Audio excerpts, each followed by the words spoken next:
நம்ம உடம்புல ஒரு காயம் பட்டுடுச்சுன்னு வச்சுக்கோங்க. நாம உடனே என்ன பண்ணுவோம்? அத சுத்தம் செய்வோம், மருந்து போடுவோம்.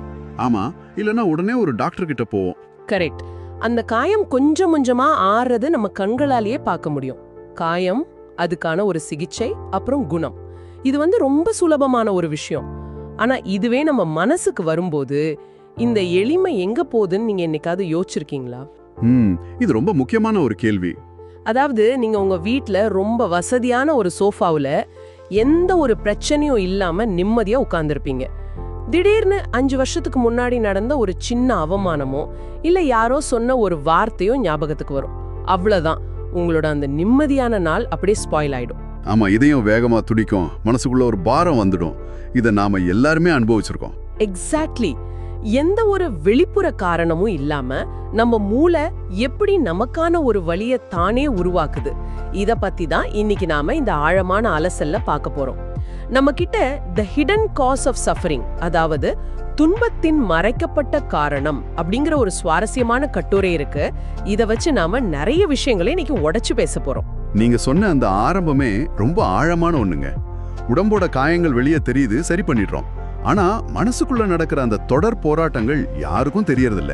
சில சமயம் அது நமக்கே புரியறதில்ல. அதுதான் உண்மை. இந்த கட்டுரையில பாத்தீங்கன்னா மனிதர்களோட அந்த முடிவே இல்லாத துன்பத்துக்கு உண்மையான காரணம் என்னன்னு தேடி போயிருக்காங்க.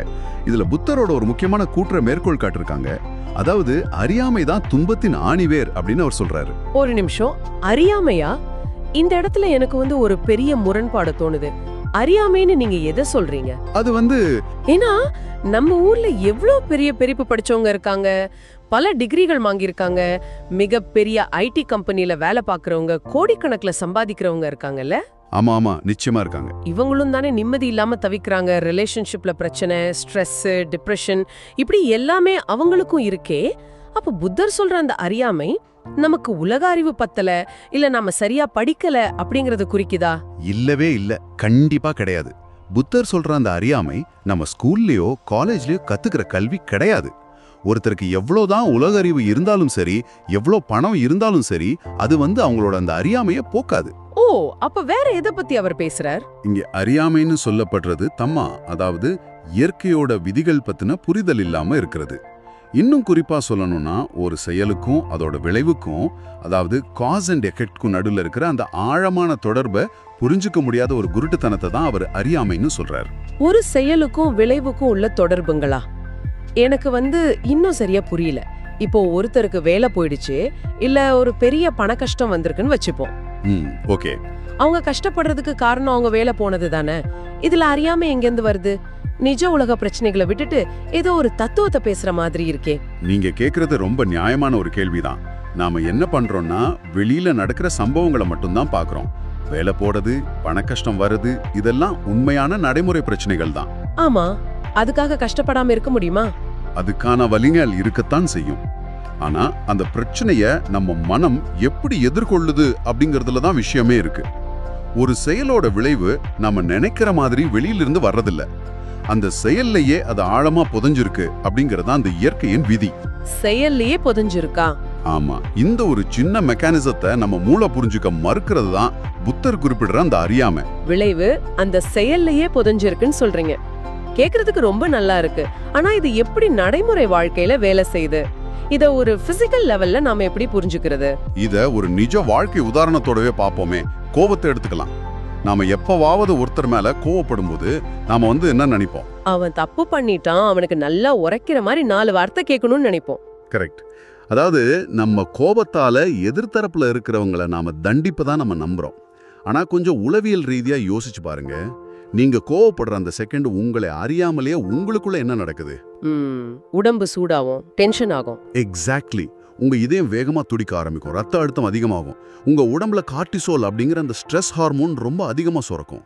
ஆமா ஆமா, கை கால்லாம் கூட சில சமயம் நடுங்கும், வார்த்தை தடுமாறும். பாத்தீங்களா? ஆமாம். அப்போ அந்த கோபம் அப்படிங்கிறது எதிர்த்தரப்பு ஆள போய் சேர்றதுக்கு முன்னாடியே வேலையா உங்க உடம்போட உங்க மனசோட அமைதியை முழுசா அழிச்சிடுது. அந்த நிமிஷமே அது உங்களை தண்டிச்சிடுது. வாவ், நிஜமாவே இது ரொம்ப சுவாரஸ்யமா இருக்கே. பாத்தீங்களா? அப்போ செயலும் அதோட விளைவும் வேற வேற இல்ல. இரண்டும் ஒண்ணுதான். அந்த செயலுக்குள்ளே உங்களுக்கான தண்டனை இருக்கு. இத கவனிக்காம விடுறது தான் அறியாம. நான் எதிரி அடிக்கிறேன்னு நினைச்சு என் கத்தியால என்னையே நான் குத்திக்கிற மாதிரி ஒரு விஷயம் இது. அப்போ கோபம் எப்படி என்னையே அழிக்குதுன்னு எனக்கு நல்லா புரியுது. ஆனா பேராசை மாதிரி விஷயங்கள், பேராசையா? அது இப்போ லைஃப்ல ஒரு கோல் வேணும், ஒரு வீடு வாங்கணும், நல்ல வேலைக்கு போகணும்னு நினைக்கிறது தப்பா? ஒரு மோட்டிவேஷன் இல்லாம எப்படி வாழ்க்கையில முன்னுக்கு வர்றதுன்னு ஒரு கேள்வி வருதே. இல்ல இங்க ஆசைப்படுறது தப்புன்னு சொல்ல வரல. ஆனா அந்த ஆசையோட மெக்கானிசம் எப்படி செயல்படுதுன்னு நாம புரிஞ்சுக்கணும். இது கிடைச்சாதான் நான் முழுமையடைவேன் அப்படிங்கிற அந்த உளவியல் ரீதியான தவிப்பு இருக்கு பாத்தீங்களா?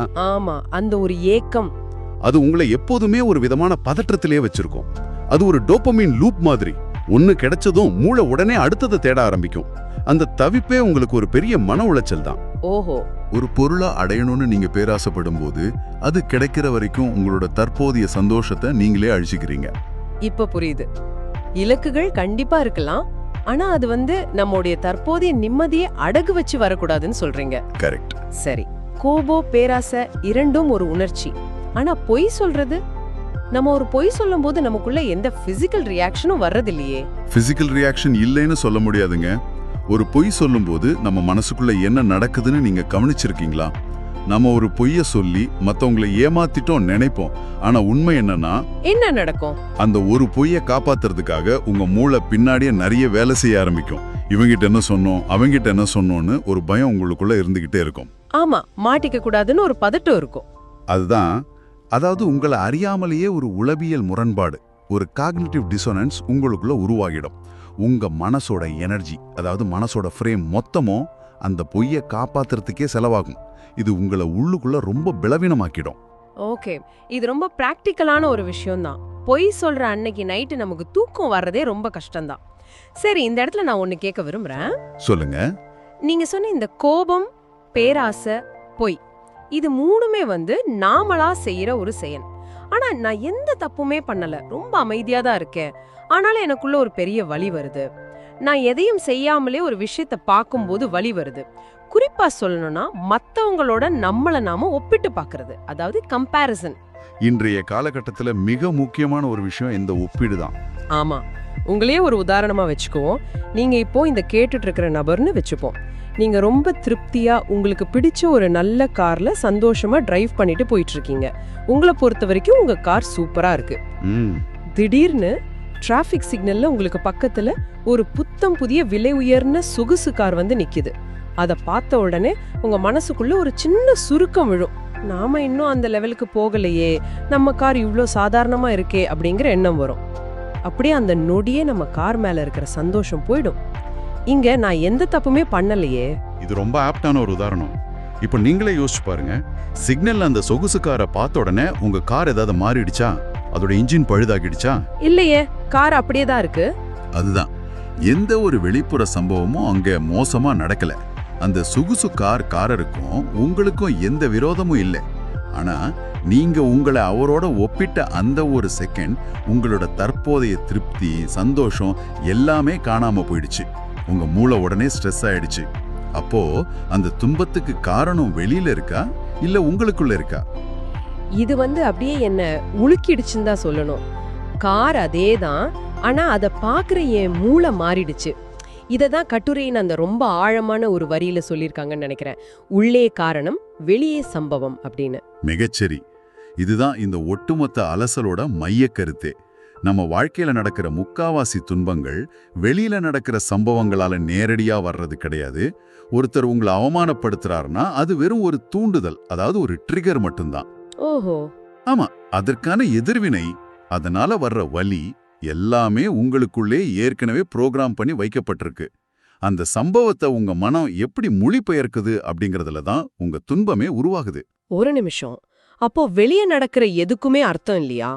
நான் கஷ்டப்படுறதுக்கு நான் மட்டும்தான் காரணம்னு என்னையே பிளேம் பண்ணிக்க சொல்றீங்களா? இது கேக்குறதுக்கு கொஞ்சம் ஹார்ஷா இல்லையா? அப்படி இல்ல. இப்போ ஏன் கம்ப்யூட்டர்ல ஒரு முக்கியமான ஃபைல் கரப்ட் ஆயிடுச்சுன்னா நான் போய் கம்ப்யூட்டர் மானிட்டர் மாத்தினா எப்படி சரியாகும்? பிரச்சனை சாஃப்ட்வேர்ல தானே இருக்கு. நீங்க சொன்ன அந்த கம்ப்யூட்டர் உதாரணம் ரொம்ப அபாரம். அதையே எடுத்துப்போம். உங்க கம்ப்யூட்டரோட சாஃப்ட்வேர்ல ஒரு பெரிய பக் இருக்கு, ஏதோ ஒரு வைரஸ் இருக்கு. அதனால அது சரியா வேலை செய்யல. நீங்க என்ன பண்றீங்க? வெளியில இருக்கிற மானிட்டரை மாத்திட்டு புதுசா ஒரு பெரிய ஸ்கிரீன் வாங்கி வைக்கிறீங்க. ஆமா, பாக்குறதுக்கு நல்லா இருக்கும். இப்போ பாக்குறதுக்கெல்லாம் பிரம்மாண்டமா தான் இருக்கும். ஆனா அந்த பக் இன்னும் பேக்ரவுண்ட்ல ரன் ஆயிட்டு தானே இருக்கும். கொஞ்ச நேரத்துல மறுபடியும் கம்ப்யூட்டர் ஹேங் ஆயிடும். அது மாதிரி தான் நம்ம வாழ்க்கையும். வெளியில நடக்கிற சம்பவங்களை, ஆட்களை, சூழ்நிலைகளை மாத்தினா எல்லாம் சரியாயிடும் நம்ம நினைச்சு போராடிட்டு இருக்கோம். கரெக்ட். அதுதான் நம்ம பண்ற பெரிய தப்பு. ஆனா உண்மையான பிரச்சனை, அதாவது அந்த பக் நம்ம மனசோட சாஃப்ட்வேர்ல இருக்கு. அதை சரி பண்ணாம வெளியில என்ன மாத்தினாலும் துன்பம் மீண்டும் மீண்டும் வந்துட்டே தான் இருக்கும். இது நம்மள நாமே குற்றம் சாட்டிக்கிறதுக்காக சொல்ற விஷயம் இல்ல. இது ஒரு மிகப்பெரிய விடுதலை. விடுதலைன்னு சொல்றீங்க? ஆமா, ஏன்னா உலகத்துல நடக்கிற எல்லாத்தையும் உங்களால கண்ட்ரோல் பண்ண முடியாது. ஆனா உங்க மனசோட சாஃப்ட்வேரை உங்களால அப்டேட் பண்ண முடியும்ல. எக்ஸாக்ட்லி. உலகத்தை என்னால மாத்த முடியாது, ஆனா என்னையாவது நான் மாத்திக்கலாம்ல. இது ஒரு வகையில ரொம்ப பெரிய ரிலீஃப் தான். ஆனா இதுலதான் அடுத்த பெரிய பிரச்சனையே வருது. என்ன பிரச்சனை? ஓகே, பிரச்சனை எனக்குள்ளதான் இருக்கு அப்படிங்கறது இப்ப எனக்கு அறிவார்ந்த நிலையில ரொம்ப தெளிவா புரிஞ்சிடுச்சு. நீங்க சொல்றத கேட்டுட்டு இருக்கிறவங்களுக்கும் இது நல்லா புரிஞ்சிருக்கும். ஆனா இத வச்சுட்டு நாங்க என்ன பண்றது? நாளைக்கே எனக்கு ஒருத்தர் வேலை கோபம் வந்தா, ஐயோ காரணம் எனக்குள்ளதான் இருக்குன்னு மனப்பாடம் பண்ணிக்கிட்டா கோபம் போயிடுமா? கண்டிப்பா போகாது. அப்போ இதுல இருந்து வெளியே வர்றதுக்கு என்னதான் தீர்வு? நான் என்னதான் செய்யணும்? காட்டுக்கு போய் தவம் பண்ணணுமா? கண்டிப்பா எந்த காட்டுக்கும் போக வேண்டியதில்ல. நீங்க கேட்டது ரொம்ப முக்கியமான ஒரு கேள்வி. நிறைய பேர் இங்க தான் தப்பு பண்றாங்க. புத்தகங்களை படிக்கிறதுனாலயோ இல்ல நாம இப்ப பேசிட்டு இருக்கிறத கேட்கறதுனாலயோ மட்டும் நம்ம வாழ்க்கை மாறிடாது. ஆமா, அது ஜஸ்ட் இன்ஃபர்மேஷன் தான். அது வெறும் தகவல் மட்டும்தான். அறிவு வேற, புரிதல் வேற. அதனாலதான் இந்த கட்டுரையில இதுக்கான ஒரு தீர்வா விழிப்புணர்வு அப்படிங்கிற ஒரு விஷயத்த முன்வைக்கிறாங்க. விழிப்புணர்வு, இது கேக்குறதுக்கு ரொம்ப ஸ்பிரிச்சுவலான ஏதோ ஒரு மேஜிக் மாதிரி இருக்கே. விழிப்புணர்வுன்னா ஏதோ ஒரு நாள் திடீர்னு நமக்குள்ள ஒரு ஞானம் பிறக்குமா? இத கொஞ்சம் பிராக்டிக்கலா சாதாரண மனுஷங்களுக்கு புரியுற மாதிரி அதோட சைக்காலஜியை விளக்குங்களேன். கண்டிப்பா சொல்றேன். இதுல எந்த ஒரு மேஜிக்கும் கிடையாது, எந்த ஸ்பிரிச்சுவல் வார்த்தை ஜாலமும் கிடையாது. இது ரொம்ப தூய்மையான ஒரு உளவியல். விழிப்புணர்வுனா என்ன தெரியுமா? சொல்லுங்க. ஒரு சம்பவம் நடக்கிறதுக்கும் அதுக்கு நீங்க காட்டுற ரியாக்ஷனுக்கும் நடுவுல ஒரு சின்ன கால அவகாசத்தை, ஒரு சின்ன இடைவெளியை உருவாக்குறது. யாராவது உங்களை திட்டும் போது உடனே திருப்பி திட்டாம ஒரு செகண்ட், ஓ எனக்குள்ள இப்போ ஒரு பெரிய கோபம் உருவாகுது அப்படின்னு அந்த கோபத்தையே கவனிக்கிறது தான் அந்த விழிப்புணர்வு. இல்ல ஒரு செகண்ட் இருங்க. கோபம் வரும்போது அந்த கோபத்தையே கவனிக்கிறதா? அது எப்படி சாத்தியம்? கோபம் வரும்போது நம்ம கண்ட்ரோல்லே நம்ம இருக்க மாட்டோமே.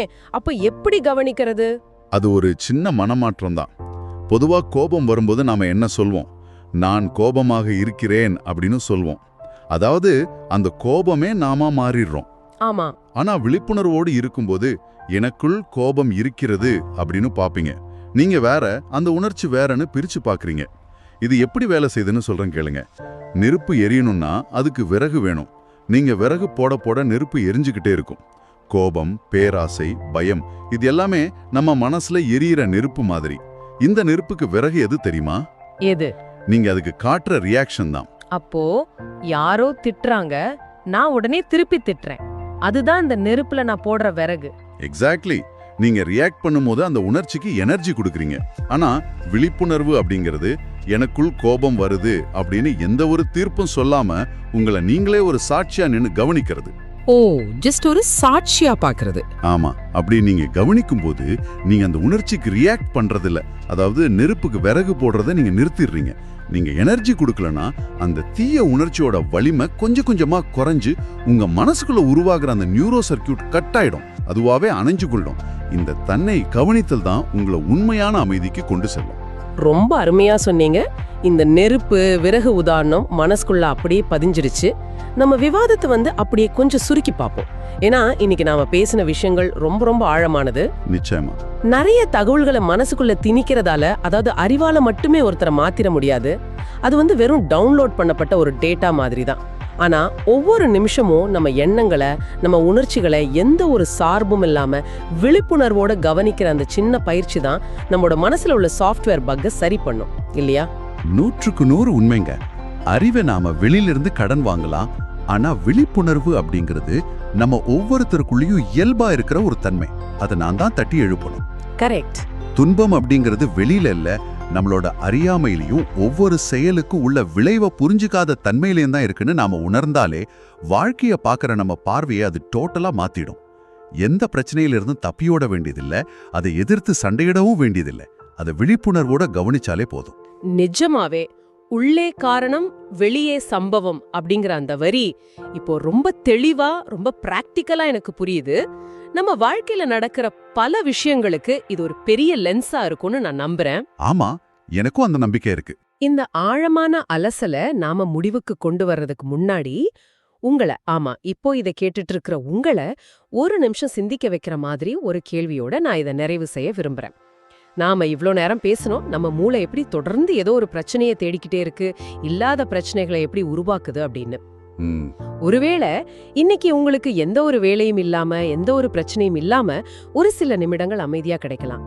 அப்படி கிடைக்கும்போது உங்க மனம் என்ன பண்ணும் தெரியுமா?